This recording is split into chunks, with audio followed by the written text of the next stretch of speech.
Fellas, we were right about how the abyss works. We understand that it is through the application of strong emotion and love is which you are able to harm the people of the abyss. And that's what we're finna get into. So, of course, it's your boy Drac. We'll come back here with some more theories and more speculation. So let's go ahead and lock in.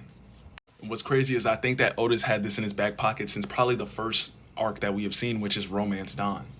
This is also why we have many indicators or metaphorical reasons of how we are seeing the fist of love from Garp. Or like Boa talking about love as a hurricane. We need to talk about this most recent chapter because Summers was actually able to be harmed by Gaban, and his name is the Minister of Love.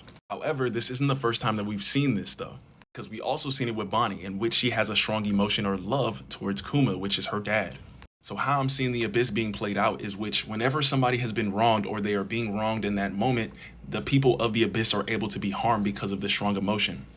This is also why this panel is important, because whenever Gunko kicks Brooke, because she has this strong emotion towards Brooke's music and then she starts grabbing her heart, if anybody were to actually attack her in this same moment, then she would have actually been hurt because her connection to the abyss was severed in this moment because she has this strong emotion.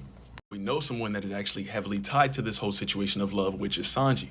I would dare say out of everybody that's on the crew, I would say that Sanji loves the crew the most. Speaks to me also thinking how he's going to have the strongest application and also is going to be a forefronting person that is going to be fighting the Holy Knights.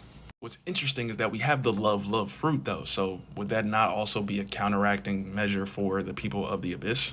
This is also why Blackbeard didn't want that fruit in her hands, because he didn't want that to be used against him and then later on be a hindrance for him later on within the story. Let's get back to the abyss and how Saturn and all the other Gorosei members are able to teleport through these finite distances.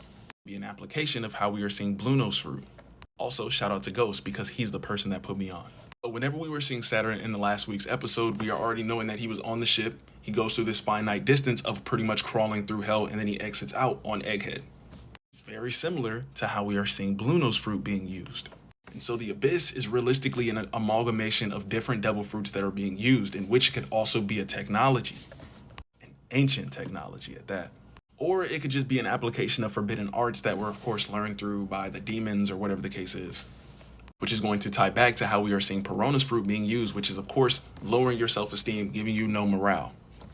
Actually making you negative, which is what the abyss is. So all I really need is more examples of the abyss being used, and I'm gonna have this whole thing figured out, and then I'm gonna put a video on message. And so of course all this took was some speculation to turn this into a theory, and of course I'll see you guys in the next one.